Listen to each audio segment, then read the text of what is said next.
Suara Budaya Banjar. Suara Budaya Banjar. Suara Budaya Banjar.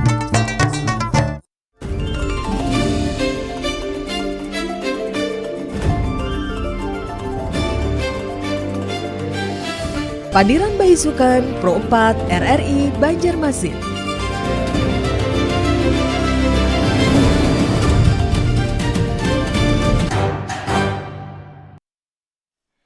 Assalamualaikum warahmatullahi wabarakatuh. Selamat pagi, selamat Mbak Isukan pendengar dan sanak Pro 4. Terima kasih untuk Anda yang telah bersama kami saat ini di program 4 Suara Budaya Banjar melalui frekuensi 87,7 ataupun di 105,9 MHz ya. Siaran Pro 4 juga bisa Anda dengarkan di aplikasi streaming RRI Digital. Pendengar dan juga pemirsa, Anda bisa saksikan untuk obrolan Pandiran Mbak Isukan hari ini di live YouTube program 4 RRI Banjar Masin. Edisi hari ini Senin 29 Juni 2026. Saya Eli menjumpai Anda di Pandiran Mbak Isukan sampai nanti jam 10 waktu Indonesia Tengah ya. Mudah-mudahan kabarnya baik hari ini. Selamat melanjutkan aktivitasnya. Juga untuk Anda yang barangkali masih sedikit santai atau bahkan sudah selesai dengan kegiatannya ya, bisa terus bersama kami di Pandiran Mbak Isukan. Anda bisa bergabung juga bersama kami. Silahkan di line telepon 3252602. Bisa juga di WhatsApp Pro 4. Silahkan nanti di 0895 3405 09539 ya. Pagi hari ini di Pandiran Mbak Isukan kita akan berbincang bersama mengenai bahasa Banjar yang bukan hanya kaya dengan kosakata saja, tapi juga punya partikel-partikel khas yang membuat tutur katanya itu terdengar lebih hidup ya, akrab, dan memang ini adalah khasnya orang Banjar di Kalimantan Selatan. Dan saat ini pendengar, saya sudah bersama dengan dua narasumber. Ini mirip sekali namanya, tapi pasti nanti tetap ada bedanya ya. Yang jelas kita satu visi misi pagi hari ini untuk pengenalan partikel bahasa Banjar. Ya, kita akan sapa dulu. Assalamualaikum warahmatullahi wabarakatuh. Ada Ibu Dr. Hajah Ida Komalasari MPD dan juga ada Dr. Hajah Ida Rusdiana MPD. Sama ini. Ya, assalamualaikum Ibu. Waalaikumsalam warahmatullahi wabarakatuh. Gimana pagi hari ini, sehat ya? Alhamdulillah sehat. Alhamdulillah. Terima kasih sehat, sudah meluangkan waktunya untuk bersama Pro 4 selama lebih kurang 1 jam ya, sampai jam 10 nanti mengenai pengenalan partikel bahasa Banjar. Ya, semoga perbincangan ini akan menambah wawasan kita tentang kekayaan bahasa Banjar dan juga menginspirasi untuk kita lebih mencintai lagi. Tapi lebih dulu kita mengenal bahasa Banjar ini seperti apa. Tapi sebelum kita sejauh itu, kita akan tanya dulu ini ke Ibu Ida. Kalau cuma Ibu Ida nanti dua-duanya ya. Ibu Ida Komalasari dan juga Ibu Ida Rusdiana. Nah, sejauh ini kalau menurut pandangan Bubuhan Pian ini seperti apa penggunaan bahasa Banjar di Kalimantan Selatan, khususnya bagi generasi kita yang sekarang ini? Silakan Ibu. Jadi kalau mau melihat bagaimana sebuah bahasa itu sebenarnya ada 3 ya Bu ya. Bahasa itu ada yang namanya bertahan, kemudian ada yang namanya bahasa itu bergeser, ada yang namanya bahasa itu punah. Jadi kalau bertahan dia memang berada dalam posisi kuat, tidak terpengaruh dengan bahasa apapun, itu bertahan. Bertahan. Nah kalau bergeser itu berkurang pemakaiannya ya. Jadi kalau misalnya generasi yang tua misalnya memakai bahasa Banjar itu sangat-sangat misalnya 100% lah. Tapi generasi mudanya misalnya bergeser, berkurang pemakaiannya. Nah itu namanya bergeser. Nah kalau punah itu tidak digunakan lagi. Nah kalau menurut pengamatan ulun, bahasa Banjar itu tidak bertahan. Kenapa? Karena mulai banyak pengaruh dari bahasa-bahasa lain. Kemudian juga tidak punah. Karena kalau punah itu menurut ukuran UNESCO itu apabila penuturnya itu tidak sampai 10.000. Oh, jadi standar UNESCO itu bilanya punah itu penuturnya ya, tidak lebih kurang dari 10.000. Sementara pemakai bahasa Banjar itu antara 4 sampai 5 juta di Kalimantan. Nah, jadi kalau punah itu tidak ya, akan cuma bergeser karena banyak sekali yang kalau ulun takune lawan mahasiswa atau lawan anak muda atau ulun memandiri anak ulun, nah ada mengerti bahasa Banjar sebagian ulun pandirnya nah. Kenapa? Karena ulun kan aslinya orang Hulu Sungai nih. Tapi bila ulun berpandir sedikitnya kada paham napa mah itu artinya aja. Berarti lan kekawanannya kan kada dipakai lagi tuh.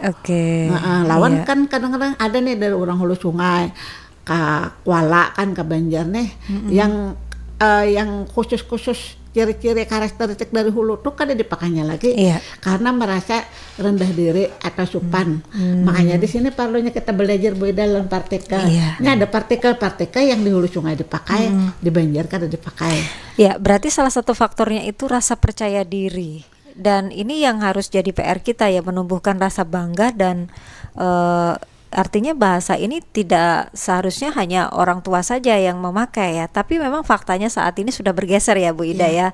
Oke lah kalau begitu. Kalau untuk Ibu Ida Rusdiana seperti apa pandangannya? Apakah juga kurang lebihnya sama atau punya pengalaman sendiri atau pandangan sendiri? Silakan. Ya, kalau ulun sependapat dengan yang disampaikan oleh Bu Ida Komala tadi. Jadi sekitar 10 tahun terakhir ini kita melihat memang penggunaan bahasa Banjar di kalangan generasi muda kita itu memang sudah terjadi percampuran, bahkan cenderung ke arah penggunaan bahasa Indonesia.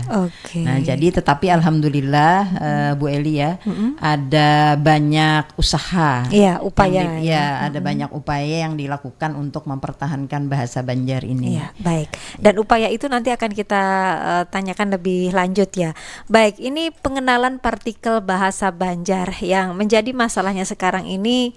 Penggunaan bahasa Banjar secara umum saja bagi kalangan generasi muda udah bergeser ya. Punah tidak kata Ibu Komala karena patokan standar UNESCO adalah 10.000 tadi. Sementara kita di Kalimantan Selatan ini 4 juta lebih ya Bu ya. 4-5 juta. 4-5 juta. Baik, kita alhamdulillahnya di situ, tapi kita juga perlu was-was nih kalau dibiarkan lama-lama kan dari 10.000 dia nanti bisa meningkat terus kalau tidak ada upaya, dan upayanya akan kita bahas nanti. Nah, maka seperti apa sebenarnya yang dimaksud dengan partikel dalam bahasa Banjar? Kita nggak tahu Bu, mau kenal mau cinta gimana kita nggak tahu gitu kan. Tapi sebenarnya yang dimaksud dengan partikel bahasa Banjar itu seperti apa Ibu Komala? Jadi Bu, yang namanya di dalam bahasa itu kan banyak pengelompokan katanya itu. Ada kata benda, ada kata kerja, ada kata tugas, ada kata kata sifat. Seru ya, ada kata dibilangan, ada kata keterangan ya Bu Ida ya. Nah, di dalam pengelompokan itu ada yang namanya kata tugas. Nah, kata tugas itu kalau disambat juga kata fungsi atau partikel. Nah, jadi partikel ini Bu kada memiliki makna kalau berdiri sendiri. Dia memiliki makna setelah bergabung dengan yang kata. Harus berdampingan ya. Bergabung. Bergabung. Jadi misalnya kayak ini kita kan ada yang ngarannya selain partikel itu ada juga imbuhan. Imbuhan itu kan ada artinya, tapi kalau sendiri, kalau sorangan ya. Kalau bergabung dia akan ada artinya. Misalnya nih, mak itu kan tidak ada artinya. Tapi ditambah dengan kata pukul, memukul. Berarti mak itu artinya melakukan. Kata kerja berarti. Iya, kata kerja. Nah, kalau yang partikel ini, kata tugas ini, itu sebenarnya sebagian ada yang memang dipisah ya, itu sebagian kecil ya. Nah, itu tuh juga dia tidak memiliki makna bila tidak digabung dengan kata bahasa Banjar tadi. Nah, lalu sebenarnya Bu, bahasa Banjar itu yang membedakannya dengan bahasa Indonesia itu kalau dilihat asalnya itu sumber sebenarnya sama ya dari bahasa Melayu. Jadi kalau dari kosakata itu sekitar 70% itu sama. Kayak piring, sendok, meja ya kan, foto misalnya ya, rumah kan sama nih. Nah, dibandingkan bahasa Jawa itu jauh Bu bahasa Indonesia. Tapi dekat dengan bahasa Banjar. Makanya kalau orang Jawa, orang Sunda, Bali, kalau ke Banjar ini lebih mudah kalau dia sudah menguasai bahasa Banjar. Tapi yang hampir 100% membedakannya antara bahasa Banjar dengan bahasa Indonesia itu adalah partikelnya. Nah, itu orang yang kada tahu. Jadi kan kayak partikelnya kayak am, gin, pang, apalagi beda, leh, ale, iloko. Jadi tutiam, itu tuh yang Partikelnya membedakannya ya. dengan bahasa Indonesia. Indonesia. Tapi justru partikel itu yang jarang digunakan. Makanya masyarakat ulun tuh bila masyarakat tuh tahu, oh ini partikel yang membedakannya dengan bahasa Indonesia, oh Iya. ini yang ciri khas. Jadi perlu Oke. menurut ulun tuh diketahui. Iya. Karena kalau bahasa yang apa ya, kata sebelumnya itu istilahnya kalau tidak ada imbuhan ya hampir mirip saja ya. Bahkan bahasa Banjar ini kenapa kalau orang dari luar daerah itu kalau ke Banjar lebih cepat memahami ya Bu ya. Ya. Karena memang ada kemiripan dengan bahasa Indonesia hampir 70%. Nah, bahkan untuk Brunei dan Malaysia itu kan Yang Melayu gitu. sama. Jadi kalau misalnya ada teman saya itu yang menikah dengan orang Brunei, katanya itu sama dari bahasa Melayu, bahkan lebih mirip di bahasa Banjar dengan di sana itu. Tapi di sana juga punya partikel sendiri kan Bu? Nah kalau partikel tidak tahu, tapi kosakata Kosakatanya sama ya kurang Kalau lu lebih. contohkan pian lagu Upin Ipin, pernah lu mendengar? Bangau, oh bangau, mengapa engkau kuyus? Macam mana aku tak kuyus? Ikan tak nimbul-nimbul. Ulun kan tidak perlu melihat teks, Betul. tapi ulun paham. Iya, betul. Karena sama, kosakatanya sebenarnya sama. Tapi kalau partikelnya tidak Nggak sama. ada ya, Ah. karena Jadi yang tidak ada pertama tadi. partikelnya apa, beda gen ya? Ya. Gen. Ya, gen. Gen itu ada artinya. Gen itu artinya itu misalnya ya saja. Saja. Ah. Nanti gin, kena gin. Begitu aja. Beda makanan kah? Oh, beliau sudah makan kena gen. Kena gen. Berarti kena gen itu saja. Saja. Adalah ada dalam bahasa Indonesia itu gen. Tidak ada. Tapi dia pakai saja. Berarti kosakatanya itu jauh berbeda untuk Betul. partikel. Ini yang membedakan ya. Banyak kan aku gen, ikam gen, lain game ya Bu ya. Kalau gen. game tuh mati kan. Iya. Aku sih gitu ya. Aku iya. gin. Iya. Aku sih enggak. Aku gin kada. Iya, Ya. tapi orang aku sih kan ulun sih. Nah, tapi orang kan pakai gen. Tapi jarang tuh muncul ulun lihat tuh. Kalau Jawa aku yo. Aku yo. Padenannya lah gitu. Tapi bukan hanya satu Bu, tergantung situasi. Itu kan tadi kena gen kena saja. Bisa juga Bu. Artinya Berarti ini beda apa ya? Kata yang mengikutinya nanti itu juga beda maksudnya. iya, iya. Misalnya Bu Ida teman kawan ulun kasih gen. Inya gen ya. Aku kada kawa. Berarti inya gen tuh bukan inya juga, inya saja, tapi inya juga. Misalnya membawa bukan saja tapi juga. jadi kan maknanya tuh kan bisa lebih dari satu, tergantung kata yang mengikutinya. Iya. Tapi ada juga yang kadang-kadang maknanya itu sulit diartikan. Misalnya inya gin umpat kambing tumbur, nah apa gin tuh artinya misalnya ya. Nah jadi apa gin. Oh iya. Dia nggak jelas ya apakah juga apakah saja ya. tapi memang ada begitu ya. Tapi dia juga berarti kadang-kadang, Bu. munculnya partikel itu kan bisa melemahkan, bisa menguatkan. Tergantung ya. Tergantung. Sebenarnya tidak ada artinya nih, tapi dia bisa melemahkan atau menguatkan. Iya itulah luar biasanya ya. Padahal nggak panjang ya. Gin itu 3 huruf saja. Iya. Dan kalaupun dia tidak ada kata yang menyertai, dia nggak punya arti. Iya. Tapi ketika ada, dia bisa melemahkan atau sebaliknya. Iya. Hebatnya partikel ini. Iya. Iya kan? Atau mungkin Ibu Rusdiana menambahkan lagi. Sependapat sekali sebenarnya Bu Erni ini, Bu Eli ya, ini perlu penelitian. Betul. Ya, karena sepanjang ini ya, selama ini penelitian tentang bahasa Banjar mungkin baru sedikit yang menyentuh tentang partikel. Iya. Padahal dari penjelasan Ibu maestro Ida. ya, ini Ibu Ida ini maestro bahasa, bukan pakar lagi tapi maestro, Maestro, ya. ya. Ini partikel di bahasa Banjar ini kan sangat banyak, Iya. dan juga maknanya juga bergantung dari konteks yang muncul. Gitu. Jadi tergantung dari situasi, Situasi, kemudian ya, juga situasi. kata yang menyertainya, Ya, kosakata yang menyertai. Gin, ini baru satu pembahasannya, Iya. Bu. Ini lebih dari 10 kurang lebihnya. Kalau yang ulun temukan itu sekitar 20 lah. 20. Kadang-kadang ulun tuh begini Bu, ulun buat konten itu di media sosial, ternyata banyak yang menambahkan. Jadi misalnya nih kayak tagugur. Ulun misalnya menampilkan contoh itu hanya sekitar 20. Iya. Tapi begitu banyak yang komen ternyata mencapai hampir 70. Wah. Karena orang Banjar ini Bu sejak tahun 1921 jadi sekitar 105 tahun yang lalu itu banyak yang madam keluar. Nah, jadi madam itu Merantau ya, Bu, ya? Iya. Madam beliau orang Jawa Bu. Jadi sebagian ada kosakata betul yang kadang jarang digunakan beliau tidak tahu. Jadi merantau itu kan biasanya tujuannya untuk mencari kehidupan yang lebih baik Bu. Iya. Jadi kalau di kampung misalnya kan kada maju-maju nih lalu mencoba madam atau merantau. Iya. Nah, itu Bu sekitar 105 tahun yang lalu berarti sekitar 5 generasi. Itu mereka tuh madamnya tuh banyak ke Kuala Tungkal, kemudian ke Tembilahan, Riau. kemudian ke Malaysia Bu. Malaysia. Jadi Malaysia mereka itu terkonsentrasi di sana. Oke. Nah, ketika berkomunikasi lawan ulun kan ketika ulun bikin konten itu banyak yang japri. Mereka bahkan lebih Banjar dari ulun karena ketika mereka tanya ini apa artinya Bu, saya bilang saya nggak tahu. Oh, itu kenapa Ibu nggak tahu? Itu bahasa Banjar Ibu, itu saya orang Berabai. Berarti kan dia walaupun misalnya dia tidak kembali ke sini, tapi mereka tetap memelihara. Dan itu memang sudah ada di era sebelumnya ya Bu ya. Jadi mereka tahu kan.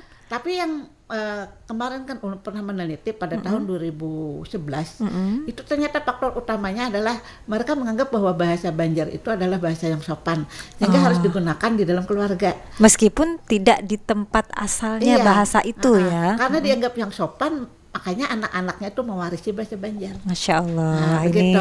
Jadi memang pewarisan itu yang penting kan tuh jauh tuh dari Banjar. Betul, Bahkan ada yang tidak ke Banjar. Bahkan ada yang tidak tahu tempat mana itu Barabai mungkin ya.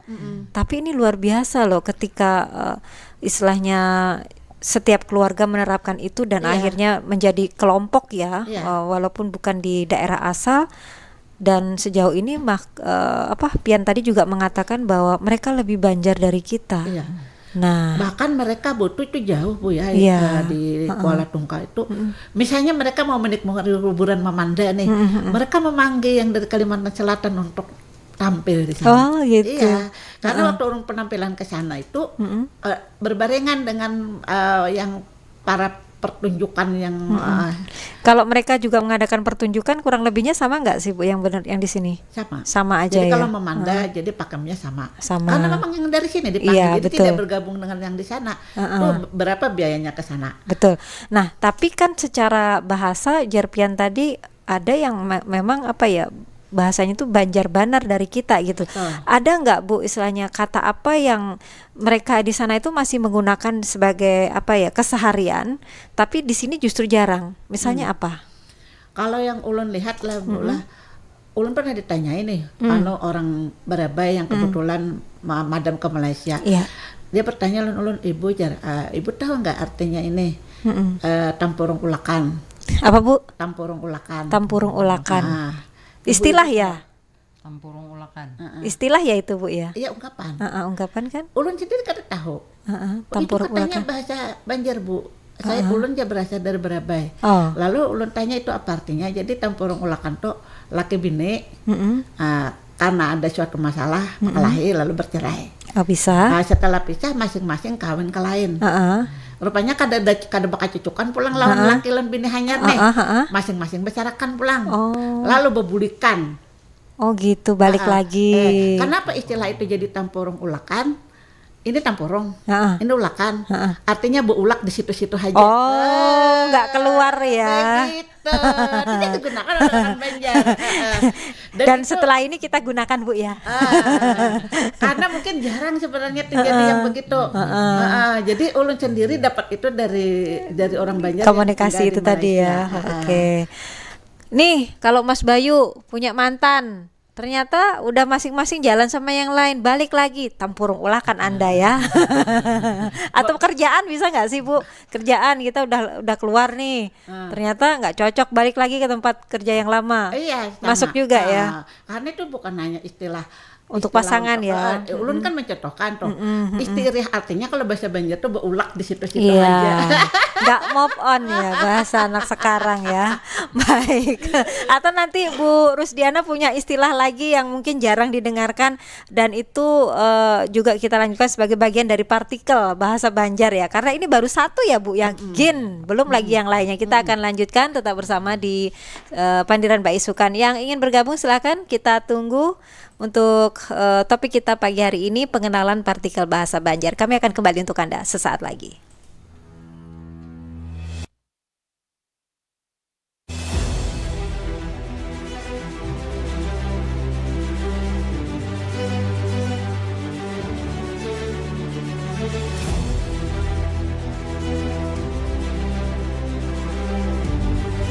Kami percaya bahwa setiap hasil yang kami ciptakan adalah komitmen dari tanggung jawab kami menjawab aspirasi masyarakat dari berbagai lapisan. Perubahan menuju masa depan yang lebih baik, menciptakan mimpi menjadi kenyataan. Mimpi dari banyak orang dan memberikan solusi untuk kemudahan. RRI merupakan sosok lembaga penyiaran publik pertama di Indonesia yang hadir dalam berbagai lapisan masyarakat dari Sabang hingga Merauke. Perjalanan kami menembus khatulistiwa dan perkembangan teknologi, konsisten dalam melayani masyarakat dengan kekayaan informasi dari berbagai aspek kehidupan dari dalam dan luar negeri. Tidak pernah lelah menampung aspirasi masyarakat dari segala pelosok daerah. RRI memberikan kemudahan dalam bertukar pikir kreativitas serta membuka peluang keterbukaan pendapat lintas generasi. Kami meyakini visi misi solid, mencerminkan jiwa raga yang siap siaga dalam menjembatani keterbukaan publik, dan tidak lengah dalam mengawal peristiwa aktual. Kami turut senantiasa menjaga identitas keindonesiaan serta mempertahankan keunikan budaya yang dimiliki oleh NKRI. Dengan kekuatan daya siar, kami pancarkan segala bentuk informasi dan keindahan Indonesia ke segala penjuru dunia.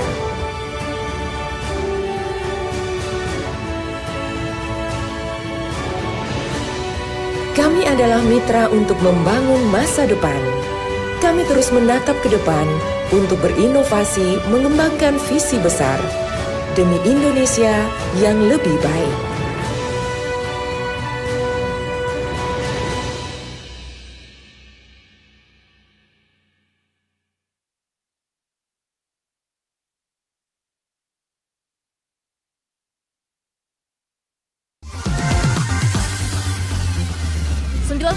Satu Pradua untuk teman terbaik kamu. Kita bacain dulu postingan teman Pradua. Kali ini ada Mariana yang katanya pengen titip salam buat Mbak Nur yang lagi di Paris. Semangat berjuang ya. Wah, kalau gitu aku puterin nih lagu spesial buat kamu yang lagi berjuang tapi belum pernah diperjuangkan ya.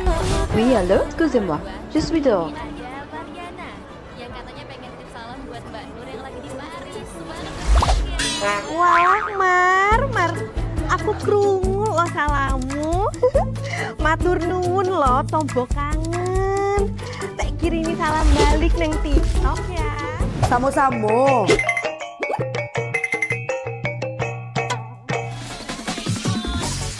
Bundo, jangan main TikTok tarui. Ho ho ho ho ho ho ho. Bundo, awak baru dapat info lowongan Karajo di aplikasi. Elok-elok buyuang, banyak panipu. Indang lah Bundo. RRI News.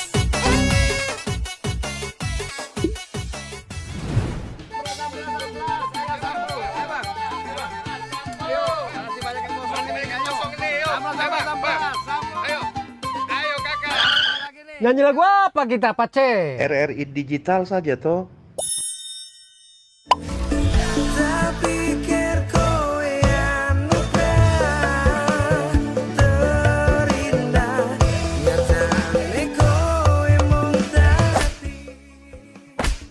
Paten kali lagu campur sari ini. Sesekali Jazz lah. Linda, semangat ya manggungnya. Iya dong, kan mau manggung di komunitas.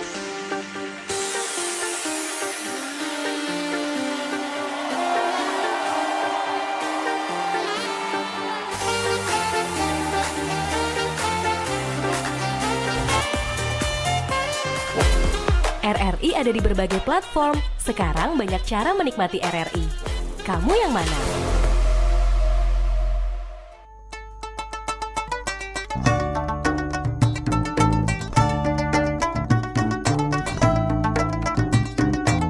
Pro 4 Suara Budaya Banjar.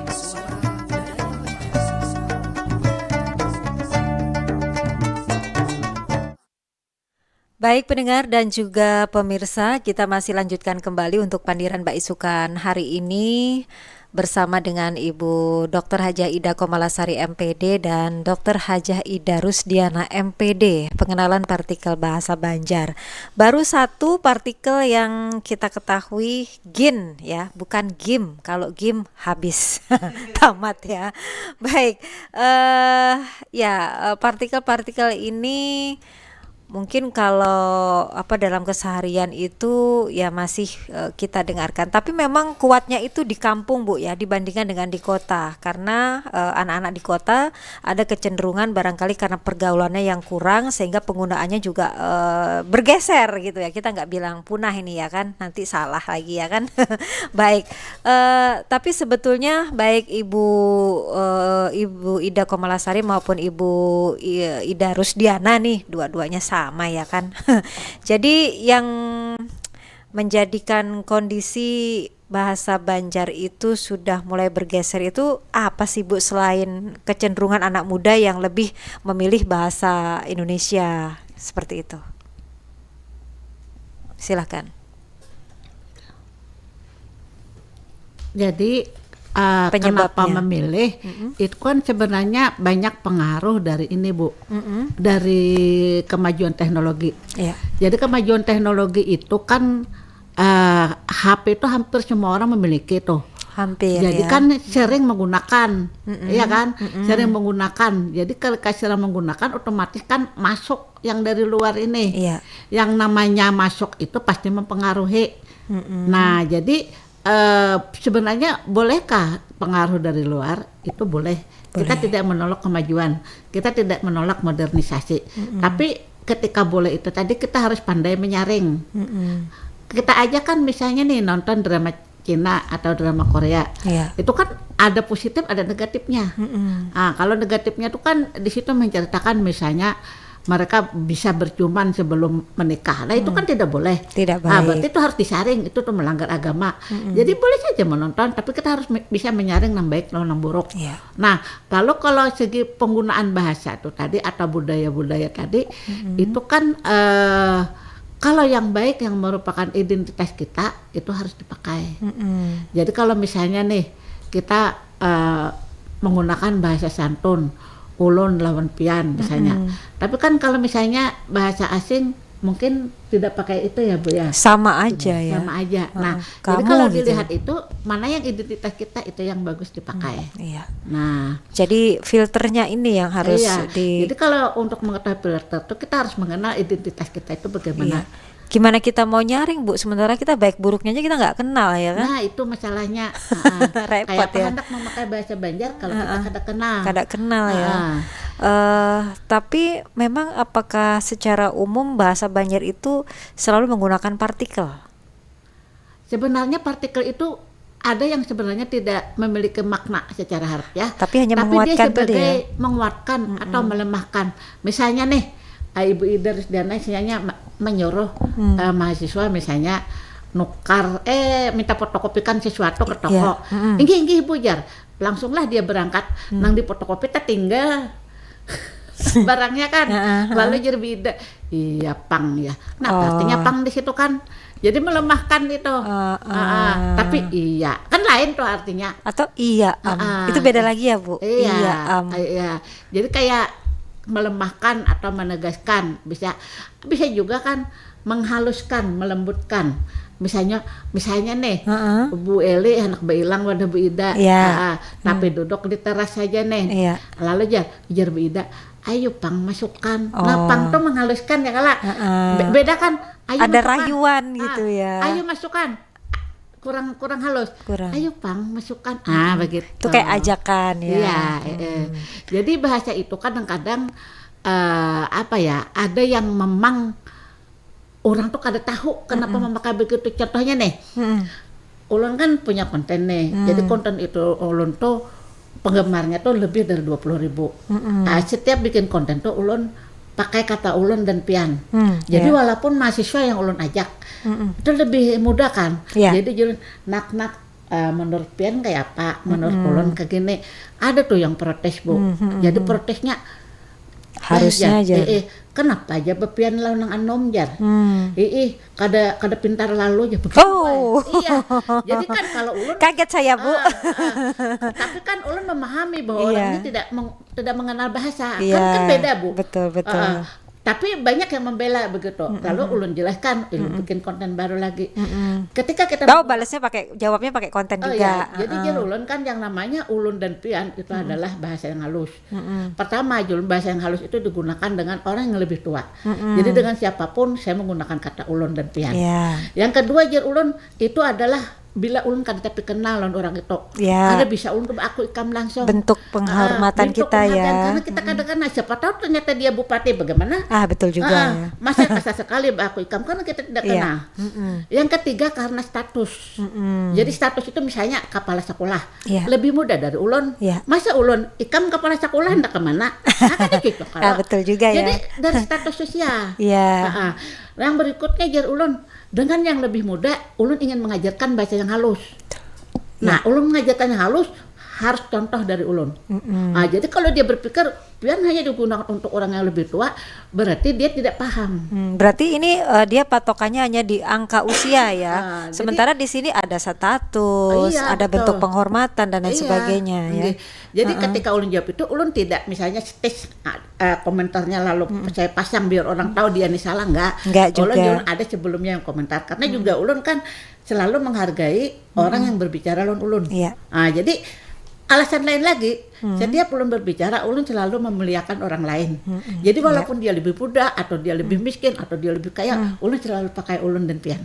Nah, jadi misalnya pian lebih muda dari ulun nih, ulun kenapa? Karena ulun memuliakan lawan bicara ulun. Nah, di situ orang tidak paham. Itu namanya adab lebih tinggi dari ilmu. Nah, begitu. Ini ya diterapkan. Kadang kita sama anak sendiri pun tanpa kita sadari pian nih nakai. Kadang kayak gitu ya. Tapi orang kan dedan begitu kan, kalau orang ada yang kasarkan ikam nih nakai, otomatis anak itu akan mencontoh yang tidak baik. Tapi kalau kita mencontohkan tanpa mengajarkan, ikam anak belajar nih harus begini, tidak begitu. Tapi dari contoh dia lebih ke teori. Iya. Gin, terus Pang, terus apa tadi lagi Bu? Kah ada juga ya. Oke lah. Jadi ini adalah beberapa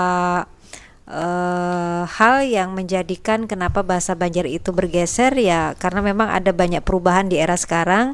Tapi filter itu penting. Maka kita sebagai generasi yang sebelumnya ini ya memang estafetnya ke yang berikutnya.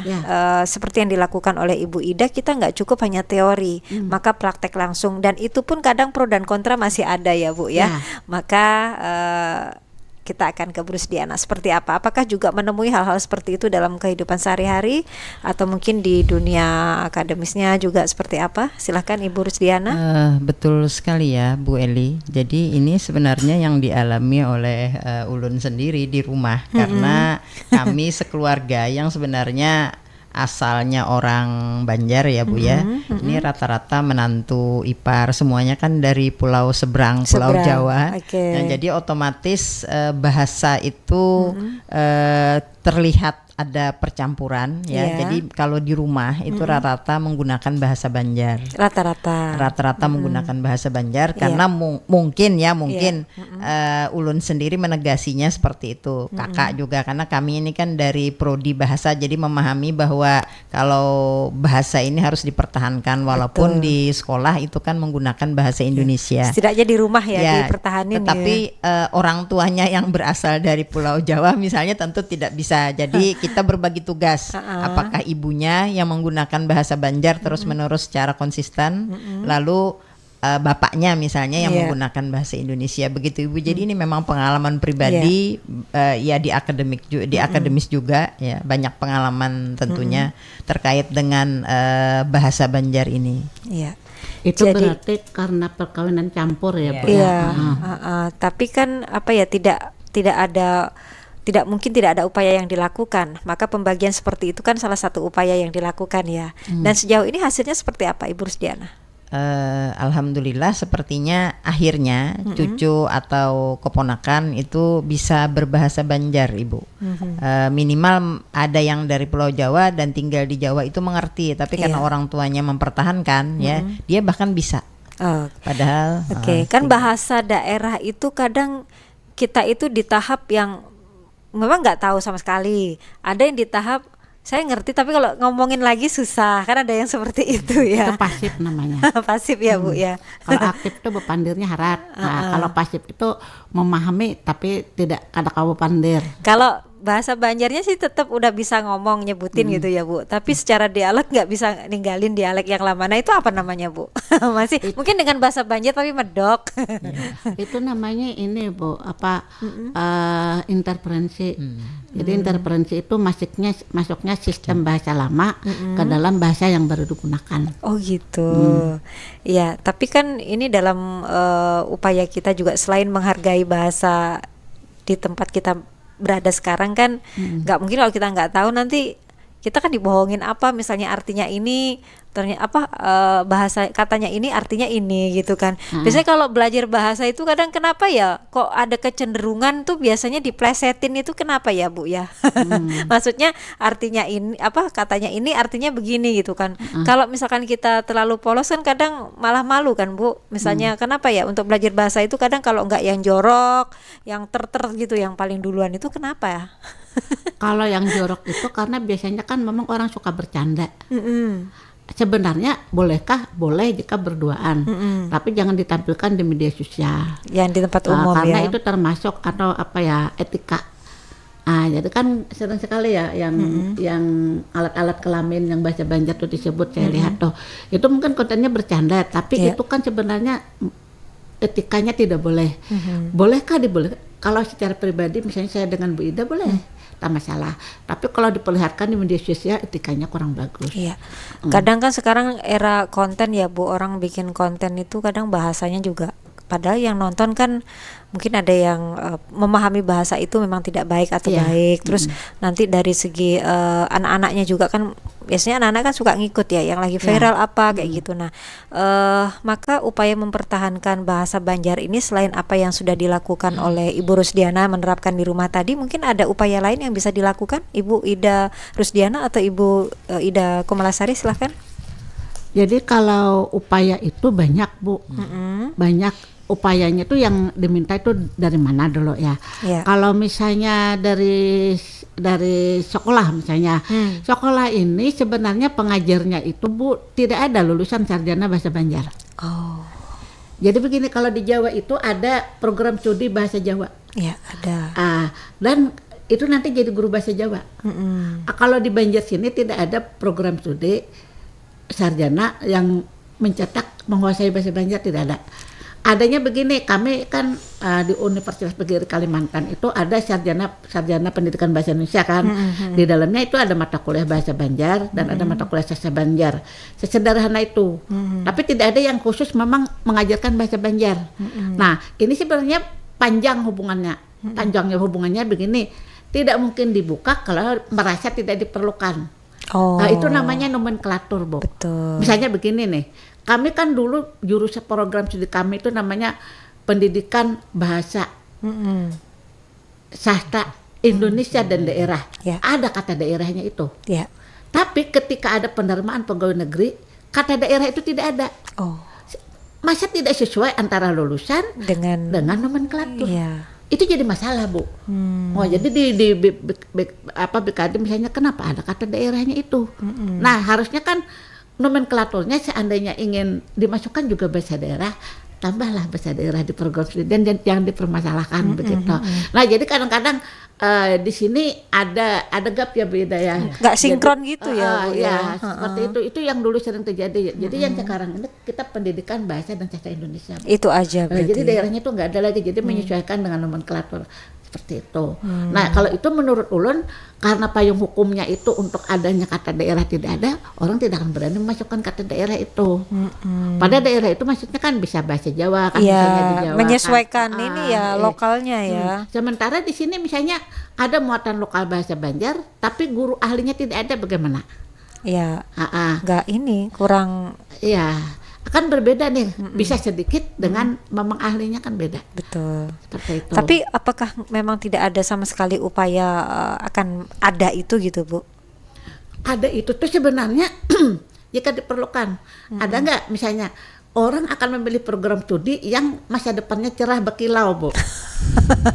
Seperti berlian. Cerah berkilau. Jadi kalau misalnya pekerja ini saya mau kuliah di sini nih, tapi pekerjaannya tidak ada. Berarti tergantung itu ya? Iya, jadi kebutuhan pasar ada nggak?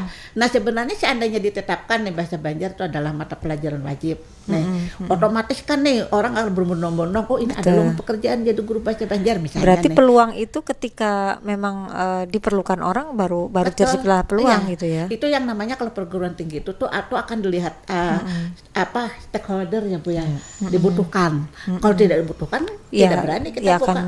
Siapa pesertanya? Tapi seandainya itu dibutuhkan sebenarnya ada. SDM-nya ada.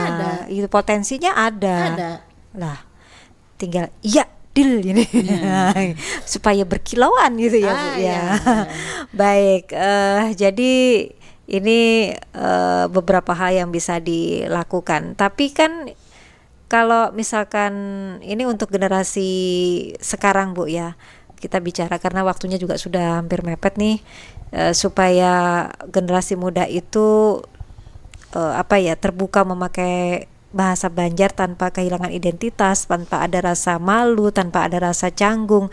Nah itu sebenarnya ada kesulitan tersendiri nggak sih Bu? Karena tantangannya sekarang kan macam-macam ya, serba digital, kemudian juga kalau tadi bahkan cakupannya ke masa depan itu, kalau tidak ada yang memerlukan ya otomatis tidak akan dibuka peluang itu.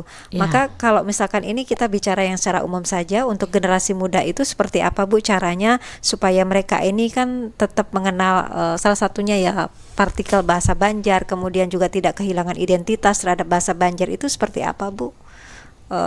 Mungkin yang bisa dilakukan oleh kita semua, karena kita semua juga punya tanggung jawab yang sama pastinya. Sebenarnya kalau fakta di lapangan itu kan dominasi di tempat kita sendiri itu bukan bahasa Banjar Bu, kalau ulun perhatikan. Iklan bahasa Inggris, iklan bahasa Indonesia. Coba adalah iklan bahasa Banjar. Dilarang berhenti mana misalnya. Dilarang bermandak kadang-kadang. Ada misalnya lawang nih kan open ya kan apa jadi kada bahasa Banjar. Dorong tuh kenapa nih dorongnya kenapa jadi kada kata tunjul kayak kena. Jadi kan tiga nih bahasa yang digunakan, bukan berarti bahasa Indonesia bahasa Inggris tidak boleh. Kan katanya tiga bahasa yang digunakan. Gunakan bahasa Indonesia, bahasa Inggris dan bahasa daerah. Tapi kan dominannya tuh bahasa daerah tertinggal. Iya, yang dua itu aja ya. Kalau ulun ke Jakarta nih misalnya, ulun naik pesawat tuh. Bahasa pengantarnya untuk menjelaskan keselamatan tuh bahasa apa Bu? Bahasa Inggris ya. Padahal pinanya orang asing nggak ada. Betul. Ya kan ditambah biasanya tuh bahasa Banjar tuh akan ramai Bu, ramai. Karena kan kesannya lucu kalau bahasa Banjar itu, sehingga memudahkan ingatan. Jadi misalnya hati-hati ada hati-hati misalnya lah terjatuh. Hati-hati batis tasulait. Nah, bagus tuh. Orang akan terkesan dengan hal-hal yang lucu sama sekali gitu betul. Ya kan? Tapi itu tidak dilakukan. Nah, jadi tantangannya itu tadi memang harus ada juga payung hukumnya. Harus kuat ya di situ. Seperti di Duta Mal itu ada yang iklan-iklan bahasa Banjar. Harusnya. Itu tulisannya kan tulisan Cina ya Bu ya. Kita nggak ngerti bukan hurufnya. Berarti tidak boleh, bukan tapi kecintaan pada bahasa Banjar itu kalau menurut ulun kurang. Membudayakan bahasa daerah kita di area publik ya Bu ya. Iya, nggih. Ulun lihat sendiri iklan-iklan tuh jarang tuh bahasa Inggris ya. Bahasa bahkan tukang tambal ban tuh kan ada tambal ban, nggak ada vulkanisir ya. Bahasa Belanda Bu. Iya itu. Nanti Bu di Perompat nih harus jadi promotor nih kayaknya ya. Tunjul gitu. Potong rambut tuh apa biasanya? Barbershop. Kan apa jadi? Ada tukang gunting. Tukang gunting nanti tukang jahit gunting juga Bu. tapi itulah lucunya Bu. Tapi orang tidak begitu. Nah kalau penyiar apa Bu kira-kira? Tukang jahit tuh tulisannya tukang jahit Taylor. Taylor penjahit. Double ya. Tapi orang bangga dengan adanya Taylor itu ya. Iya. Dikira ngaran Taylor pada penjahit. Penjahit. Kan? Kenapa bisa begitu? Entahlah. Itulah kebanggaan. Padahal kita belum lagi menumbuhkan sikap bangga dengan bahasa Banjar. Iya. Berarti kalau penyiar ini kalau bahasa Banjarnya bukan penyiar ya Bu? Apa ya kira-kira? Lebih cek bahasa kayaknya ya kalau. Tukang pandir kah Bu? Baik. Ini ada juga yang madahi bacangkurah. Bacangkurah. Oh bacangkurah itu siaran. Oh ya. Bapandiran. Betul. Banyak ya dapat ya. Baik, Bu, bisa lagi Bu ada partikel lain kah yang mungkin selain kah, gin, pang, apalagi nih? Ada lagi Bu, misalnya yang bukan Banjar Kuala, leh, teh. Pernah dengar? Loko. Hah? Loko, iya loko. Ya loko. Itu kalau digabungin kayak gimana sih contohnya Bu? Contohnya itu, ya loko. Iya loko itu misalnya kalau di bahasa Indonesia, iya kalau bahasa Banjar Kualanya. Begitukah? Gitu. Jadi ulun contohkan supaya lengkap ya. Ada gin, kemudian ada pang, ada lah, ada kah, ada ai. Ai kan tidak ada dalam bahasa Indonesia. Nggak ada. Iya ai, iya ai ya kan. Nah itu ada ai, kemudian ada lagi am. Iya am. Nah, ya kan, iya am. Ada lagi aleh. Jadi itu sebenarnya ada lagi ibaratnya misalnya haja tuh haja, aja, haja. Nah, itu biar ha. Biar haja, biar aja, biar ja. Itu banyak jadinya. Iya. Ini partikel namanya ya. Partikel. Dan itu tidak sama di dalam bahasa Indonesia. Jadi kalau dilihat itu dari partikel, misalnya orang berpandilan ulun nih, keluarlah kata teh, orang kan udah orang Kandangan. Gitu. Oh, udah jadi identitas lokal ya. Jadi loko itu amuntai. Leh itu berabai. Kalau yang memanjangkan hintalo itu adalah orang Kalua. Contohnya Bu? Hintalo. Nah, itu ada sejarahnya nih begini Bu. Ciri Kuala dengan Hulu itu salah satu ciri ya. Ciri lain banyak. Salah satu ciri itu adalah aksen. Aksen. Jadi kalau bila orang Hulu, bila diakhiri kalimat itu vokal, dia akan panjang dan berayon. Misalnya hendak kemana? Karena vokal. Tapi kalau di Banjar justru ada tanda petik. Kalau dilambangkan tuh bunyi glota. Hendak kemana? Lokal hintalo. Nah begitu. Nah jadi kalau misalnya kenapa orang Kalua bisa memanjangkan hintalo? Karena karakteristik dari orang Hulu adalah memanjangkan dan berayon di akhiri vokal. Tapi kalau bukan vokal tidak panjang. Kalau misalkan konsonan aja misalnya. Anak pasar nggak begitu. Nggak bisa ya. Tapi bila entah loh. Anak kemana? A I U E O nya itu ya. Kemari itu nggak mungkin. Tapi kemari itu dalam bahasa Banjar lah. Sini. Guring nggak ada. Guring. Gitu. Nggak ada. Wah bisa sudah bahasa Banjar. Lulus ini ya. Iya ya. Baik. Jadi banyak hal yang bisa kita ketahui, banyak informasi, banyak pelajaran yang barangkali bagi orang Banjar pun tidak Banjar banar ya Bu ya. Maka ini yang perlu untuk kita ketahui bahwa ada orang Banjar yang mungkin tidak berdomisili lagi di Kalimantan Selatan, tapi mereka masih mempertahankan bahasa Banjar ini dan mereka justru lebih Banjar dari orang Banjar. Nah itu orang-orang yang sudah disampaikan oleh Bu Ida di awal tadi. Tapi sebetulnya ini adalah salah satu kekayaan orang Banjar di Kalimantan Selatan, memiliki partikel bahasa Banjar yang sebenarnya ini kalau sendiri nggak punya arti apa-apa, tapi ketika digabungkan dengan kosakata yang lain bisa menguatkan pun bisa melemahkan. Tadi sudah disebutkan di antaranya ada kah, lah, jar, teh, loko dan yang panjang tadi ya Bu ya. Tapi kalau panjangnya tadi kuncinya satu kata Ibu Ida Komalasari, kalau akhirnya vokal itu bisa panjang, kalau konsonan itu tidak. Nah itu ya, diingat ini, bisa nanti kalau ketemu orang yang memanjangkan atau memendekkan. Baik Bu, tapi sayang sekali karena waktunya yang membatasi kita, berharap bahwa berbagai upaya bisa terus dilakukan untuk pelestarian bahasa Banjar ini. Ada selain kita menerapkan dalam keseharian, mungkin nanti ada peran-peran pemerintah lagi, misalnya iklan-iklan itu dengan bahasa Banjar ya Bu ya.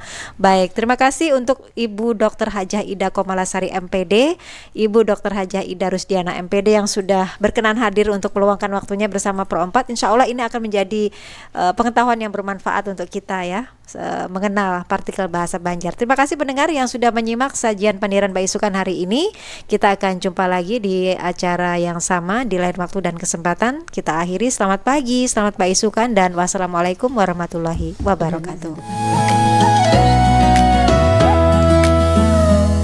Demikian Pandiran Mbak Isukan Pro 4 RRI Banjarmasin.